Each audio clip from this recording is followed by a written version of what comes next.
রমজানের শেষ দশকে বেজোড় রাত্রে দোয়া কবুলের চ্যালেঞ্জ। রমজান প্রায় শেষের দিকে আর মাত্র কয়েকটা দিন বাকি। ইতিমধ্যে অনেকের দোয়া কবুল হয়েছে আলহামদুলিল্লাহ।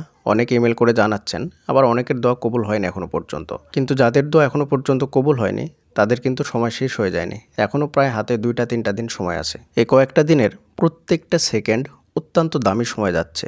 আপনাদের কাছে অনুরোধ, প্রতিটা সেকেন্ডকে কাজে লাগানোর চেষ্টা করবেন। একটা সেকেন্ডে যেন ফালতু সময় নষ্ট না করেন। পুরো রমজান মাসটাই তো দোয়া এবং ইবাদতের জন্য অনেক গুরুত্বপূর্ণ, তার মধ্যে শেষের দশক আরও বেশি গুরুত্বপূর্ণ, এবং শেষের দশকের মধ্যে বেজোড় রাত্রিগুলো তার চাইতেও বেশি গুরুত্বপূর্ণ। জানেন তো, যার শেষ ভালো তার সব ভালো, এবং আল্লাহ সুবহানাহু ওয়া তাআলা শেষের ইবাদতগুলোই দেখেন। এই কয়টা দিন যদি আপনি সম্পূর্ণ শক্তি দিয়ে, পরিপূর্ণ মনোযোগ দিয়ে দোয়া করতে পারেন, তাহলে আশা করা যায় ইনশাআল্লাহ আপনার দোয়াগুলো এই কয়টা দিনের মধ্যে কবুল হয়ে যাবে। আজকের এই ভিডিওতে আমরা আলোচনা করব শেষের এই কয়টা দিন কোন কোন আমল এবং ইবাদত করবেন এবং কোন কাজগুলো থেকে নিজেকে বিরত রাখবেন। মনে রাখবেন, এক রমজানের ইবাদত, আমল, দোয়া আপনার সারা জীবনকে পরিবর্তন করে দিতে পারে। তো চলুন আমরা দেখে আসি এই কয়টা দিন আপনি কোন কোন আমলগুলো এবং ইবাদতগুলো করবেন আর কোন কাজগুলো থেকে নিজেকে বিরত রাখবেন। প্রথম যে আমলের কথাটা আমরা বলবো সেটা হচ্ছে বেশি বেশি করে দোয়া করা। বেশি মানে অনেক বেশি, যতটা সম্ভব ততটা বেশি, তার চাইতে অনেক বেশি। হ্যাঁ, আর এই দোয়াটা শুধুমাত্র নিজের জন্য করবেন সেটা কিন্তু নয়। নিজের জন্য তো দোয়া করবেনই, সঙ্গে আত্মীয় স্বজন, পাড়া প্রতিবেশী, তারপরে আপনার আত্মীয় স্বজনের মধ্যে যিনারা চলে গিয়েছেন দুনিয়া থেকে তাদের জন্য দোয়া করবেন, এবং মুসলিম উম্মার জন্য দোয়া করবেন, সকলের জন্য দোয়া করবেন, এবং সকলের জন্য মাগফিরাত কামনা করবেন, ক্ষমা প্রার্থনা করবেন আল্লাহ সুবহানাহু ওয়া তাআলার নিকটে। 2 নম্বরে যে আমলের কথাটা আমরা বলবো সেটা হচ্ছে বেশি বেশি করে দান সাদকা করার চেষ্টা করবেন। বিশেষ করে বেজোড় রাত্রিগুলোতে বেশি করে দান সাদকা করার চেষ্টা করবেন। সেটা মসজিদে হতে পারে, অথবা কোনো ব্যক্তিকে হতে পারে, অথবা ফকির মিসকিন যাকে পারবেন। কতটা বেশি করবেন সেটা আমরা ইতিপূর্বে বলেছিলাম। আপনার কাছে যতটা পরিমাণে অর্থ আছে সাধ্য অনুযায়ী 2 টাকা, 5 টাকা, 1 টাকা যা পারবেন সেইভাবে আপনি দান সাদকা করার চেষ্টা করবেন। 3 নম্বরে যে আমলটা করবেন সেটা হচ্ছে কিয়ামুল লাইল, যেটা আমরা ইতিপূর্বে অনেকবার আলোচনা করেছি, তারপর একবার ইঙ্গিত দিচ্ছি। কিয়ামুল লাইল মানে হচ্ছে রাত্রির সালাত। সেটা তারাবি, তাহাজ্জুদ, কিয়ামুল লাইল সবগুলো একই জিনিস। এশার পর থেকে নিয়ে ফজর পর্যন্ত আপনি যে সালাতে আদায় করুন না কেন, রাত্রির অংশ ভেদে সেই সালাতের নাম পরিবর্তন হবে। ধরুন আপনি যদি শুরু রাত্রে করেন তাহলে সেটা তারাবি হবে, মধ্যরাত্রে করলে সেটা কিয়ামুল লাইল হবে, এবং শেষ রাত্রে করলে সেটা তাহাজ্জুদ হবে।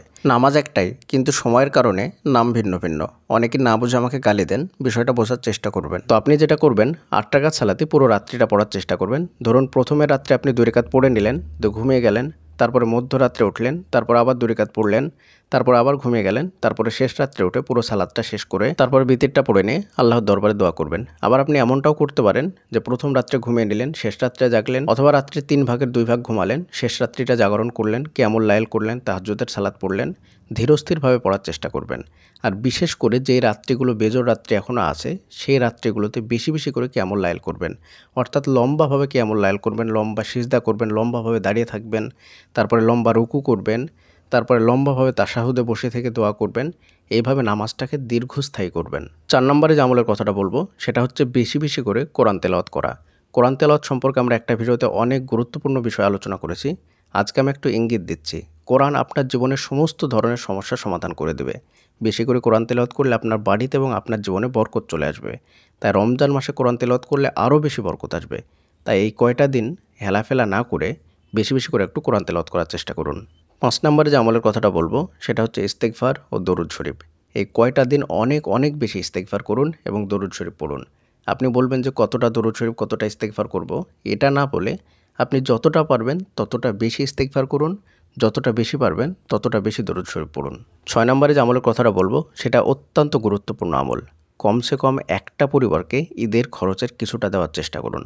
ধরুন আপনার বাড়ি থেকে আপনাকে ঈদের পোশাক কেনার জন্যে কিছু টাকা দিয়েছে, 1000, 2000, 3000 যেমনটা হোক না দিয়েছে, তো সেই টাকাটা থেকে কিছুটা টাকা আপনি কোনো একটা এতিম বাচ্চাকে একটা জামা কিনে দিন, অথবা কোনো একটা গরিব নিঃস্ব পরিবারকে 1 কিলো চাউল কিনে দিন, অথবা 1 কিলো সামাই কিনে দিন, অথবা যদি আপনার একটু বেশি সামর্থ্য থাকে তাহলে 1 কিলো গোশত কিনে দিন, অথবা একটু মিঠাই কিনে দিন। যতটুকু পারেন আপনার যে ঈদের বাজেট আছে সেখান থেকে কিছুটা দেওয়ার চেষ্টা করুন। তাহলে কি হবে, তাদের ঈদটা অনেক সুন্দর হবে, তারাও ঈদটাকে খুশি মতো পালন করতে পারবে। আপনি একা অনেক খুশি করে ঈদ পালন করলেন আর রাস্তা দিয়ে হাঁটছেন, একটা এতিম বাচ্চা, তার শরীরে পোশাক নেই, একটা গরিব ফ্যামিলি যারা বস্তিতে বসবাস করে তারা একবেলা পেট পুরে খেতে পারছেন ঈদের দিন। এটা কখনো মনুষ্যত্বের প্রমাণ হতে পারে না। আপনার মনুষ্যত্ব যদি এরকম থাকে, আপনি হাজার দোয়া করেন, সেই দোয়া হয়তো আল্লাহর দরবারে গ্রহণযোগ্য হবে না। তাই দোয়ার সঙ্গে সঙ্গে এবাদতের সঙ্গে সঙ্গে আরও একটা গুরুত্বপূর্ণ এবাদত হচ্ছে খুশিকে ভাগাভাগি করে নেওয়া। মনে রাখবেন, মানুষের চাহিদার কোনো শেষ নেই। আপনার মনে হতে পারে যে আপনার ঈদের বাজেট খুবই সামান্য, সেখান থেকে দেওয়াই যাবে না। আপনার ঈদের বাজেট হয়তো বা 5,000 টাকা, 10,000 টাকা, কিন্তু অন্য একজন ব্যক্তিকে দেখেন যে তার 500 টাকার মধ্যেই সব কিছু হয়ে যাচ্ছে। তাই আপনার যতটুকু আছে সেখান থেকে দেওয়ার চেষ্টা করুন। 1 লক্ষ টাকা হলেও কিন্তু আপনার মন ভরবে না। তাই নিজের চাহিদাকে সীমিত করার চেষ্টা করুন। একটা শার্ট কিনলে, একটা পাঞ্জাবি কিনলে কিন্তু যথেষ্ট। আপনার বাড়িতে আলমারি ভর্তি পোশাক, আপনার আগের জুতাগুলোয় নতুন হয়ে আসে, তাহলে কেনার দরকার নেই। একটা পাঞ্জাবি কিনেন, আপনার ওই জুতাগুলো পরেই চালিয়ে দেন। 1 জোড়া জুতা একটা পথের শিশুকে দেন। আপনার বাড়িতে হয়তো ঈদের জন্য 10 কিলো গোশত নিয়েছে, সেখান থেকে 2 কিলো ওই গরিব মানুষটাকে দেন। আপনার 10 কিলো কেন, 20 কিলো হলেও হবে না। কিন্তু যদি আপনি মনে করেন যে 2 কিলোতে আপনি চালিয়ে নেবেন, সেটাই সম্ভব হবে। আপনি 12 মাস ভালো মন্দ খেতে পারেন, ওই গরিব মানুষটা খেতে পারে না, তাই ওকে 2 কিলো দিয়ে সাহায্য করুন। এবার আমরা বলবো এই কয়টা দিন কোন কোন কাজ থেকে নিজেকে বিরত রাখবেন। 1 নম্বরে সোশ্যাল মিডিয়া থেকে সম্পূর্ণরূপে নিজেকে সরিয়ে নিন ঈদ পর্যন্ত। এই কয়টা দিন মোটেও সোশ্যাল মিডিয়াতে সময় নষ্ট করবেন না। 2 নম্বর, সবচাইতে ফালতু কাজ হচ্ছে শপিং করা। এই শপিং করাটা একটা ব্যাধি, একটা রোগ টাইপের। তাই আপনি যদি বুদ্ধিমান হয়ে থাকেন, এই সমস্ত ফালতু জিনিসে সময় নষ্ট করবেন না। পোশাক 2-1টা হলেই যথেষ্ট, যেটা আমি বললাম। আর একদমই শপিং করতে যাবেন না, ফালতু সময় নষ্ট করবেন না। মার্কেটে গিয়ে মানুষের ভিড়ের মধ্যে থেকে সিয়ামকে কমজোর করে এই ইবাদত আল্লাহর দরবারে গ্রহণযোগ্য হবে বলে আমার মনে হয় না। অনেক মহিলা পুরুষের মধ্যে গ্যাদারিং করে এগুলো টোটালি ছেড়ে দিন। 3 নাম্বার, সবচাইতে ঘাটিয়া মার্কা কাজ, একদম নোংরা কাজ যেটা আমরা করি, সেটা থেকে আমাদেরকে বিরত থাকতে হবে।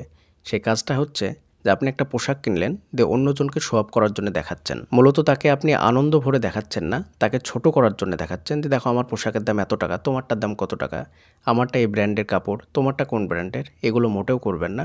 এগুলো থেকে সম্পূর্ণ নিজেকে বিরত রাখার চেষ্টা করবেন। এগুলো হচ্ছে রিয়া, এগুলো হচ্ছে লোক দেখানো, এগুলো হচ্ছে অহংকার। এগুলোর কারণে মানুষের পতন হয়, ধ্বংস হয় এবং এবাদত নষ্ট হয়। ব্যক্তিগতভাবে কোনো কিছু জানতে চাইলে অথবা আপনাদের বাস্তব জীবনের দোয়া কবুলের গল্প আমাদের সঙ্গে শেয়ার করতে চাইলে আমাদের সঙ্গে ইমেলের মাধ্যমে যোগাযোগ করতে পারেন। আমাদের ইমেল আইডি হলো khalidhasan6695@gmail.com। এটা আমরা স্ক্রিনেও লিখে দিয়েছি। এছাড়াও আমাদেরকে ফেসবুকের মাধ্যমে ফলো করতে পারেন। আমাদের ফেসবুক পেজ হলো ইসলামিক মোটিভেশনাল স্পেস। ফেসবুকে গিয়ে সার্চ দিলেই আমাদের পেজ চলে আসবে ইনশাআল্লাহ।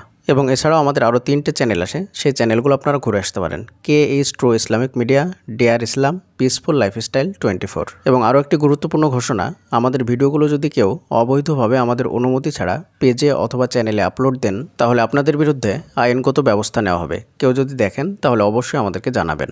পরিশেষে দোয়া করে আল্লাহ তাআলা আমাদের সকলকে এই বিষয়গুলোকে সঠিকভাবে বোঝার এবং সে অনুযায়ী আমল করার তৌফিক দান করুন। আমিন। আসসালামু আলাইকুম ওয়া রাহমাতুল্লাহি ওয়া বারাকাতুহু।